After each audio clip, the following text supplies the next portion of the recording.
Hello，各位弟兄姊妹，我哋今日分享嘅題目叫做如何讓神的國降臨在日常生活中。讓我先將啲 PowerPoint 打出嚟。好啦，相信大家睇到啦。如何讓神的國降臨在日常生活中？咁我哋上一堂咧就講到咧，神國降臨大地。而家我哋身處嘅呢個階段咧，即叫做已然未然 ，already but not yet。即係話咧，神國已經到咗，但係咧就未全然彰顯，亦都未全然嘅降臨。咁咧，神嘅國咧係一個屬靈嘅現實嚟嘅。神嘅國咧，如果要喺現實世界彰顯嘅話咧，就必須經由咧活喺神國嘅人嘅作為。係咩意思咧？就即係話咧，神係靈嚟嘅。喺靈界佢有佢嘅作為啊，但係咧佢都要藉住順服聖靈嘅人咧，具體地喺現實世界中咧活出神嘅國嘅。咁神嘅國又係點嘅咧？吓，我哋對神國嘅認識喺邊度嚟嘅咧？咁我自己個人認為就係話，對神國嘅認識咧，應該係以聖經嘅啟示為基本，就係以咧耶穌基督嘅教訓咧為重點。其中咧精彩嘅部分咧，就包括神國嗰啲比喻啦，登山寶訓啦，即係馬太福音第5章到第7章，裏邊咧就包括咗講神國國民嘅面貌，世上嘅鹽同埋光，主禱文等等等等，好多耶穌基督所教導關於神國嘅事情。咁咧，如果我哋要神國降臨嘅話咧，我哋對神國嘅事要有熱情先得噶。因為聖經咁樣講喎，喺馬太福音11章12節嗰度講，施洗約翰的時候到了，到如今，天國是努力進入的，努力的人就得着了。努力咧呢個字咧，我曾經講過，即係使勁啊，即係出力、用力、猛力，甚至暴力。即係話咧，一個人咧，佢對於神國嘅嗰個渴慕啊，佢係充滿咗熱情嘅。以一個熱情嘅人咧，佢就好用力，就要入去神嘅國噶啦。咁所以咧，如果你要入神嘅國，你要神國彰顯嘅話咧，你就應該對神嘅國咧先要有熱情先得。如果唔係嘅話咧，就唔知神國點樣會可以降臨啊。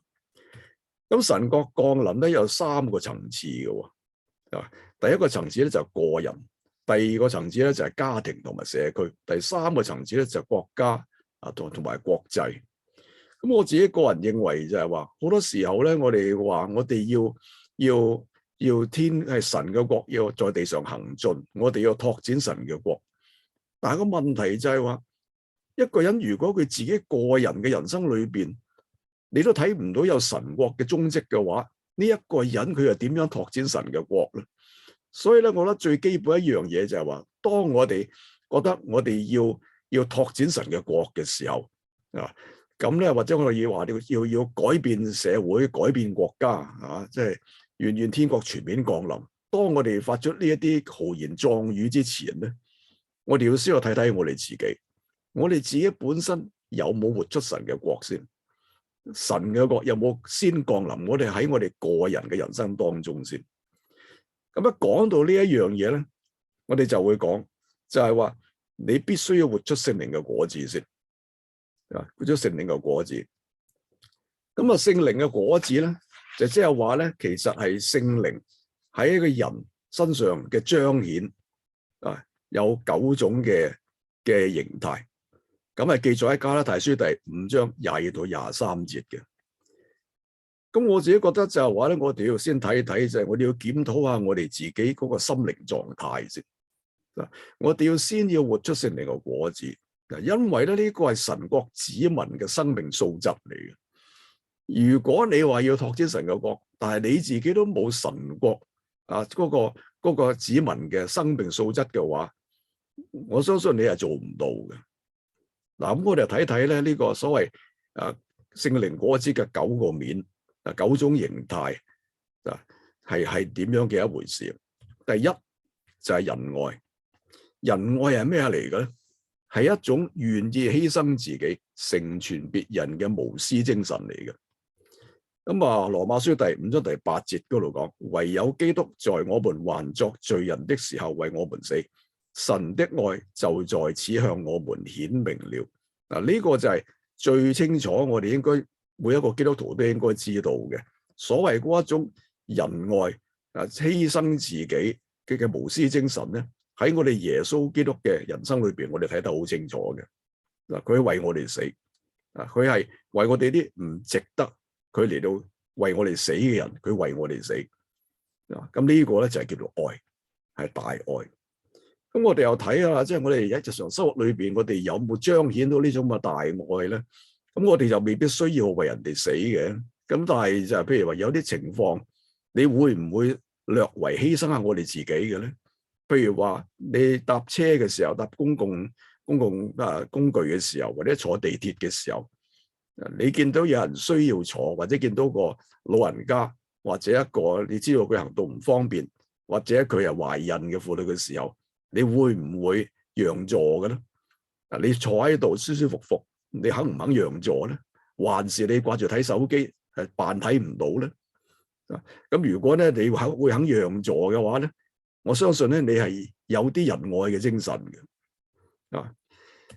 咁第二樣嘢咧就係喜樂啊！喜樂係咩嚟嘅咧？喜樂係一種內心嘅欣慰同埋滿足，係唔受外在環境影響嘅。你能夠喺困難當中咧睇到恩典嘅。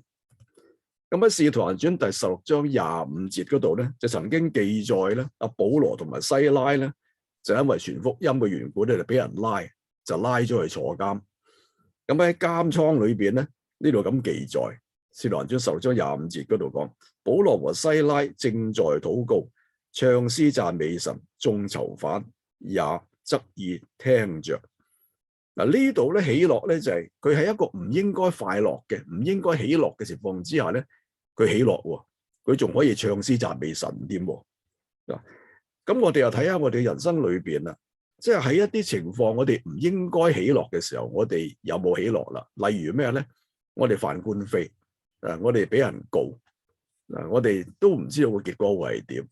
你可唔可以即係唔好成日都掛住呢一啲嘢？而咧，你仍然可以喜樂地過日子，或者咧，你係被屈枉正直，有啲壞人咧，佢要陷害你，咁咧，你哋知道有人要陷害你，你可能身在呢一個痛苦當中，你可唔可以喜樂咧？就或者你病咗，一啲病有時就係病係冇可能令人有喜樂嘅，但係如果病當中你呢個人仲係唔係？因為你相信主嘅緣故，你仍然可以喜樂。呢個就睇到你嘅生命質素。第3樣嘢咧就係和平啦。和平係咩嚟嘅咧？和平就係內心平安寧靜，靠着神的心勝過環境，看見神的應許，在任何處境中仍保持和諧嘅人際關係，以愛寬容別人，不啟爭端。咁我哋就睇下啦，呢一個腓立比書第4章第7節嗰度就咁樣講，佢話神所賜出人意外的平安，必在基督耶穌裏保守你們的心懷意念。你喺一種轉變嘅當中，或者好多變化環境嘅變化，或者係一個大時代裏邊，你係咪處變不驚嘅咧？你係咪處變不驚？你心裏邊仍然有平安嘅咧？又或者咧，喺人當中，當有一啲爭執衝突嘅時候，你係加把嘴埋去，令到個情況係更加白熱化，還是你係一個和事佬？你係一個叫人平安，因為你自己有平安嘅人。呢個就好重要啊！第4樣嘢咧就係忍耐。忍耐係咩嚟嘅咧？就係忍受苦難而不發怨言，受冤屈而不圖報復，被激怒而不生氣，即使在逆境中仍能堅持而安靜等候嘅。咁聖經點講咧？以弗所書第4章第2節嗰度講啦，凡事要謙虛、溫柔、忍耐，用愛心互相寬容。嗱，我哋人生裏邊其實有一啲苦難嘅，當然我哋有時我哋唔會用苦難嚟到形容嘅，譬如話我哋嘅兒女唔聽話，又或者咧我哋喺工作裏邊咧，我哋面對一啲唔講道理嘅客戶，甚至有一啲咧就唔講道理嘅上司啊。喺呢咁嘅情況之下，你能唔能夠仍然可以心平氣和，係唔嬲咧？而且仍然能夠安靜啊，因為神掌管你嘅人生，聖靈喺你裏邊，令到你仍然咧你可以好安靜嘅啊，嚟夠忍耐呢一啲咁樣嘅環境。第五咧就係恩慈啦。恩慈係咩嚟嘅咧？就係對人充滿憐憫寬容，樂施恩惠，不問回報，體諒別人。咁聖經講就係以弗所書第4章32節，要仁慈相待。啊，仁慈，咩叫仁慈咧？具體啲嚟講咧，就係話你可能喜歡請人食飯，又或者咧你有啲好嘢食嘅時候咧，你唔會獨食嘅，你好想同人分享嘅，中意同人分甘同味嘅，大家一齊食。有好嘢你唔會自己獨佔，唔會嘅，你會同人分嘅。或者咧有時咧你見到有啲好嘢嘅時候咧，你買咗你自己要嘅一份咧，你係買多一份，甚至買多好多份咧，因為諗住咧我要將啲嘢分俾人嘅啊。又或者咧你又好願意咧送嘢俾人嘅。如果係咁嘅時候咧，你就滿有恩慈啊。第六咧就係良善。良善係咩嚟嘅咧？就係向別人施以援手，大發熱心，厚待別人，不忘回報，所思所想咧都合乎美好嘅道德標準，追求公義，與人有益嘅。嗱，咁聖經點講咧？聖經裏邊有一個例子，就係記載喺路加福音第10章30到35節嘅，就講到嗰個好撒瑪利亞人啊。咁大家相信都好熟悉嗰個古仔啦。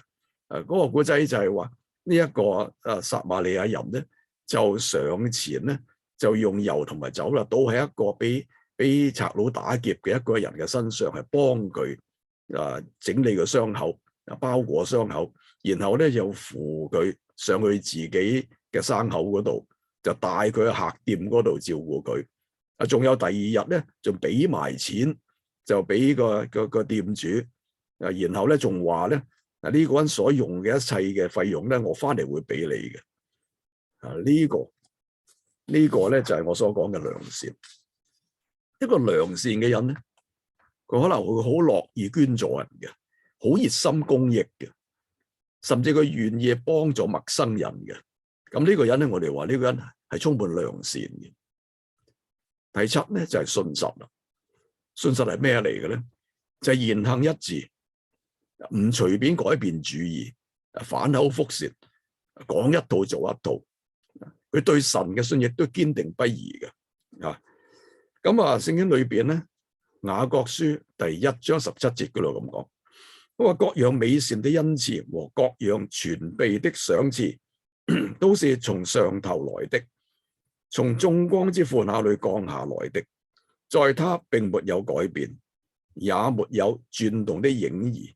其實呢個就係講我哋嘅信嘅上帝咧，佢係唔變嘅，佢話咗係咁就係咁，佢唔會爽約，佢唔會講咗唔算數嘅。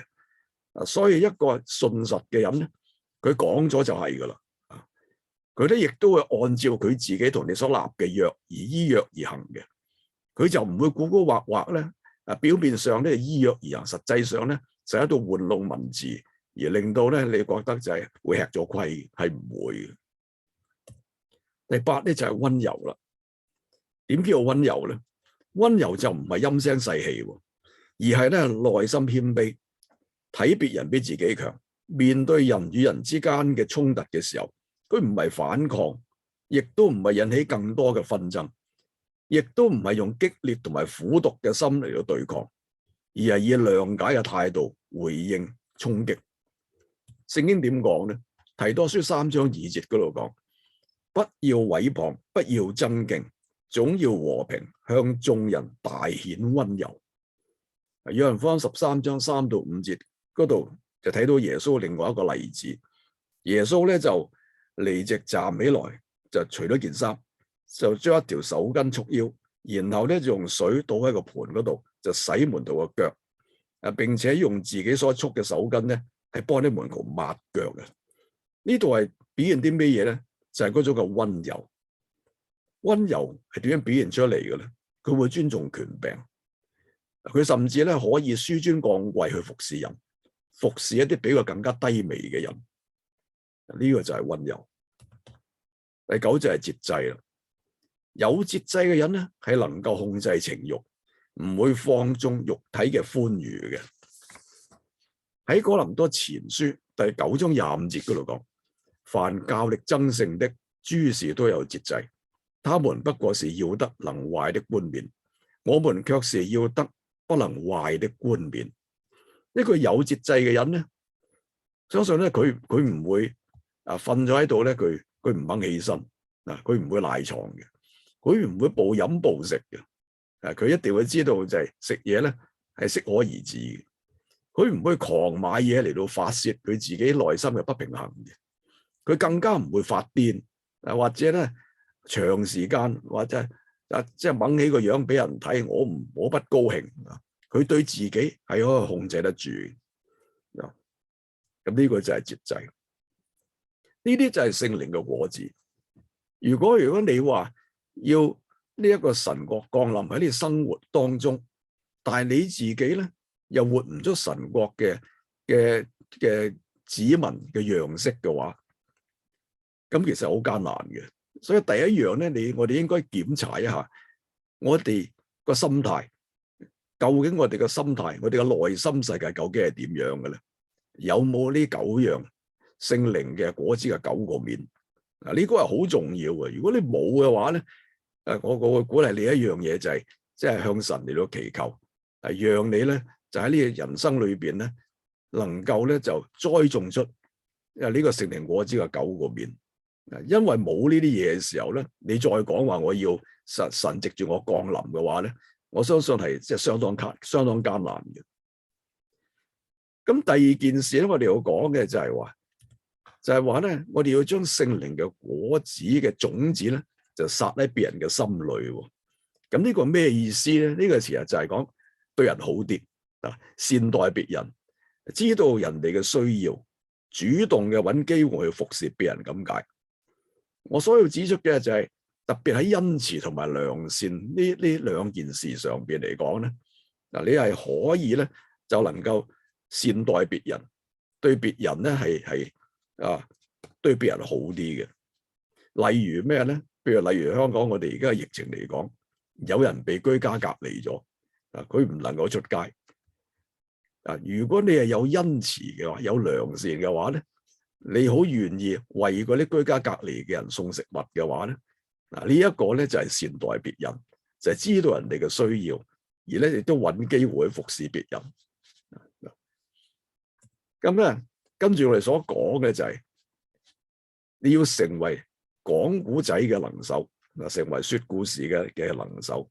咩意思咧？就係話，當你要神國降臨，好多時候咧，你自己都要推廣神國嘅。你推廣神國嘅話咧，你有2樣嘢你應該講出去嘅。第一樣就係話，你自己領受救恩嘅故事，你點樣信耶穌嘅？第二件事咧就係，你入咗神嘅國啦，你究竟有咩好處，有啲咩益處啊？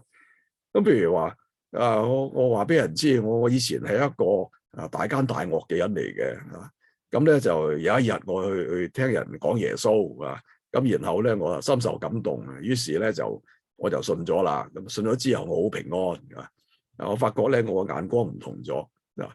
咁呢個咧就係你接受救恩嘅故事。咁咩叫做即係領受神國得到嘅益處咧？譬如話咧，神咧喺我入咗神嘅國之後咧，神咧就嚟到賜福俾我。例如咧我咧就向神求一個配偶，我未結婚以前咁咧我咧就向神祈求即係神賜俾我一個配偶。咁咧就唔使幾耐咧，神咧就果然咧就將呢一個配偶咧就帶嚟我面前啦。於是咧我就神蹟地咧7日裏邊咧7天同佢拍咗多7日啫，跟住咧就佢話肯嫁俾我嚇。咁呢個係咪神蹟咧嚇？咁呢啲咁樣嘅見證咧，你要識得講，同埋咧你要講得動聽，你最好成為一個講故事嘅能手，因為呢個好重要嘅，神國係需要你講出去嘅。如果你唔識講，乜都唔講嘅時候咧，你點樣嚟到推廣嘅？第四樣咧就係話，如果神國要降臨喺你人生裏邊嘅話咧，你必須饒恕傷害你嘅人，必須嘅。點解咧？原因好簡單，因為咧阻礙神國降臨喺你人生嘅因素係唔饒恕啊。點解咧？因為神唔放過你，神唔肯放過你。你唔饒恕嘅話，神又唔饒恕你，所以話神係唔放過你。聖經點講咧？聖經喺馬太福音第6章14到15節嗰度咁話喎，呢個耶穌自己話嘅：你們饒恕人的過犯，你們的天父也必饒恕你們的過犯；你們不饒恕人的過犯，你們的天父也必不饒恕你們的過犯。呢個耶穌佢自己講嘅啊！你諗下，如果天父唔饒恕你嘅話，你仲有咩好處啊？你喺神度都得唔到咩好處噶啦？神唔妥你啊！咁嘅時候，你仲可以想點啊？咁馬太福音第18章21到22節嗰度咧，呢度亦都講到有一個咁樣嘅記載。佢話那時彼得進前來對耶穌說：主啊，我弟兄得罪我當饒恕他幾次呢？到7次可以麼？耶穌說：我對你說，不是到7次，乃是到70個7次。呢個教訓其實好明顯，即係話你就係要饒恕佢啊，唔係7次。其實意思就係唔單止70個7次，而係咧你總之你就係要饒恕。咁然後咧喺馬太福音18章32到35節嗰度咧，耶穌就講咗一個比喻。個比喻咧就係話咧，我哋係俾神所寬恕嘅人嚟嘅啊！我哋咧就俾神寬恕，我哋就同神和好啦。但係我哋又唔去寬恕人，咁嗰個結果會點嘅咧？咁呢度我呢度咁樣就記低咗，就係由32節嗰度開始咁講。於是主人叫他來，對他說：你這惡奴才，你央求我，我就把你所欠的都免了。你不應當憐恤你的同伴，像我憐恤你麼？主人就大怒，把他交給掌刑的，等他還清了所欠的債。你們各人若不從心裏饒恕你的弟兄，我天父也要這樣待你們了。嗱，呢度好清楚，如果天父饒恕咗你，你唔饒恕人嘅話咧，你個天父亦都唔會饒恕你。如果呢個天父唔饒恕你嘅話咧，你仲可以喺你嘅天父度得到咩好處咧？嗱，所以饒恕人係好重要嘅。嗱，所以如果你有人你係心裏邊唔饒恕嘅話，我咧就勸你，你點都好，你必須要求神加力俾你，佢懂得去饒恕。第5樣咧就係話，你要為別人尋求神嘅國。嗱，咩意思咧？路加福音12章31節咁講：你們只要求他的國，這些東西都要加給你們。意思就係話，當你係求一啲正確嘅嘢，即係話求神嘅國降臨。嗱，神國降臨喺唔同嘅人身上咧，可以係代表唔同嘅事情嘅。啊，所以咧，為別人代求神嘅國係合神心意嘅行為嚟嘅。而咧，你咁樣做嘅時候咧，自己亦都係因此喺從神嗰度咧，你又會得到滿足嘅。咁啊，應該點樣做咧？啊，你應該咧就係咧主動嘅向神求問別人嘅需要。甚至咧代別人聽神嘅聲音。嗱，而家唔係教你八卦，而家唔係話叫你神啊，你講啲關於嗰個人嘅私隱俾我聽。我唔係教呢啲，我教嘅就係話你係為人做代禱者，你咧代替嗰啲冇聽神聲音或者聽唔到神聲音嘅人咧，你去為嗰啲人嚟到求問神。神啊，佢哋有咩需要？佢哋有啲乜嘢煩惱？有啲乜嘢我係可以幫助佢哋嘅？我教嘅係呢啲啊！你要主動嘅為別人嘅需要代求，呢個完全係一個代禱嘅一個服侍嚟嘅。你要主動為咗帶領別人入神嘅國嚟到代求，因為其實我哋自己身為神國嘅子民啊，或者神國嘅領事，我哋最重要一件事，除咗我哋自己喺神嘅國裏邊之外，我哋亦都希望帶人入去神嘅國裏邊嘅。而我哋為呢一件事嚟到代求，為別人嚟到守望，為別人能夠入神嘅國呢一件事，我哋付上一啲嘅代價，一啲努力，呢個係喺神眼中係完全正確嘅。咁咧喺呢一度咁樣講，如果你喺度咁樣做，就以上我講嗰5點嘅話，咁啊，無論你喺邊度生活都好，神嘅國就會降臨喺邊一度。就正如聖經咁樣講，路加福音17章20到21節嗰度咁樣講，法利賽人問神的國幾時來到？耶穌回答說：神的國來到，不是眼所能見的，人也不得說看啊，在這裏，看啊，在那裏，因為神的國就在你們心裏，因為你已經帶住神嘅國周圍去，所以其實你去到邊，神國就喺邊。因為你嘅心裏邊就係有神嘅國。